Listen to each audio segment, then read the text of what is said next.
Welcome to this explainer. Look, if you've ever felt that cold sweat breaking out while you're standing in line at a government building, frantically wondering if you actually brought the right piece of paper, you are in exactly the right place.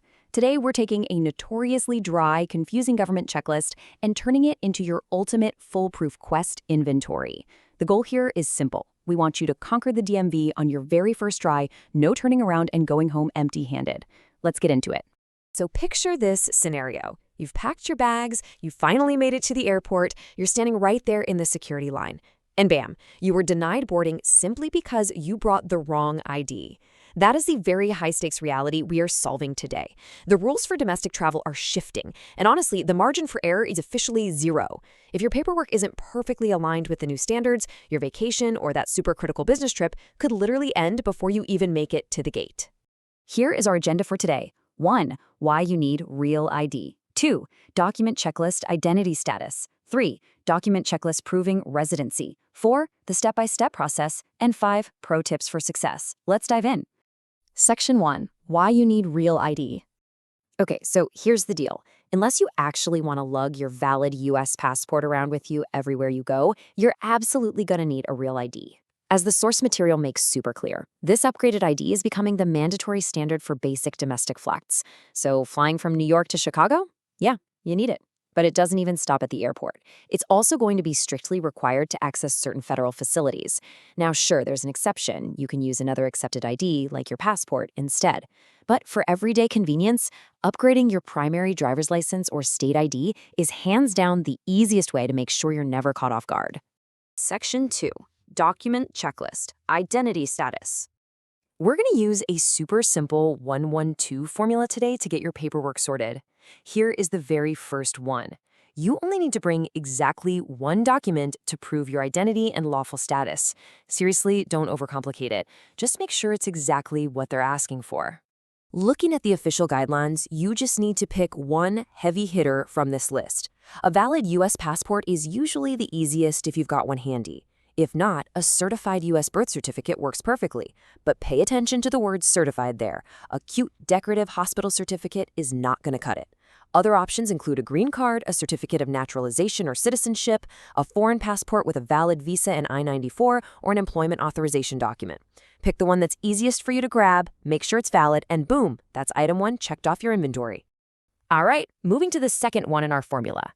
You need exactly one document to definitively prove your Social Security number. Now, I know a lot of people totally panic right here because, let's be real, who actually knows where their physical Social Security card is? But don't stress, you have fantastic alternatives.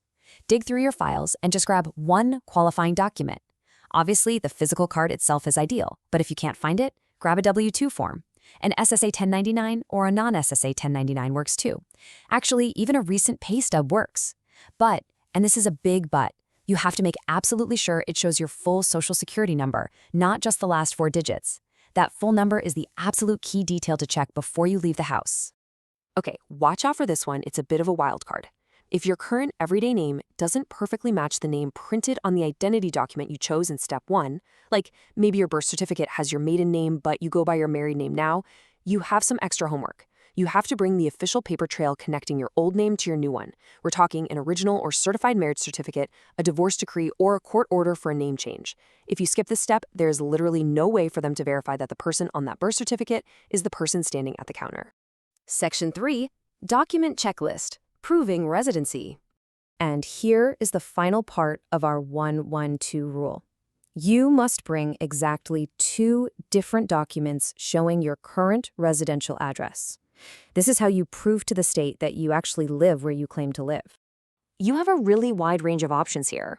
Just make sure you grab 2 completely separate, distinct pieces of proof. For example, a utility bill and a bank statement, or maybe a mortgage statement and your vehicle registration.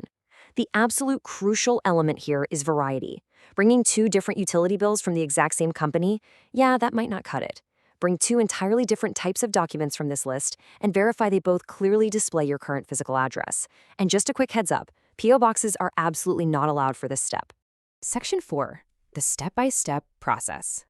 We took the official bureaucratic maze and condensed it into 4 highly actionable phases, so you know exactly what's coming. Step 1. Prep and book.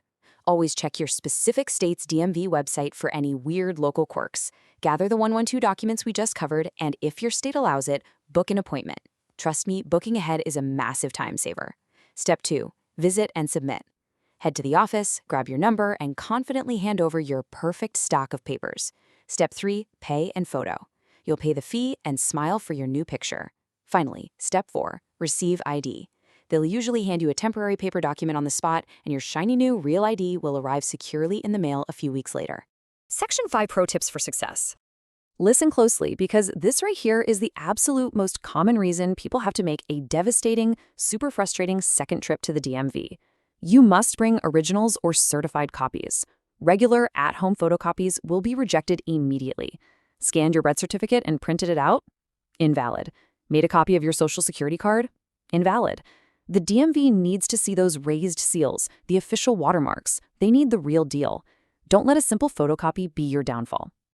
All right, let's run through our final checks. Double check that your name matches flawlessly across your entire 112 inventory, or that you have that wildcard name change document packed and ready. Confirm you actually grabbed 2 completely separate proofs of address, not just page 1 and 2 of the same cable bill. If you booked an appointment, have that confirmation email pulled up on your phone before you walk in the door. Use this quick mental checklist before you even put the car in drive. Identity? Check. Social security? Check. 2 addresses? Check.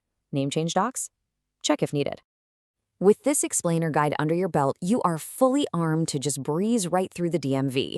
You've completely decoded the bureaucracy, your document inventory is flawless, and you know exactly what to expect. You've taken what is usually a super stressful chore and turned it into a simple, structured process. So, the only question left for you to answer is this. Once you finally have that shiny new real ID in your wallet, where in the world are you flying to first? Thanks for joining me for this explainer, and safe travels out there.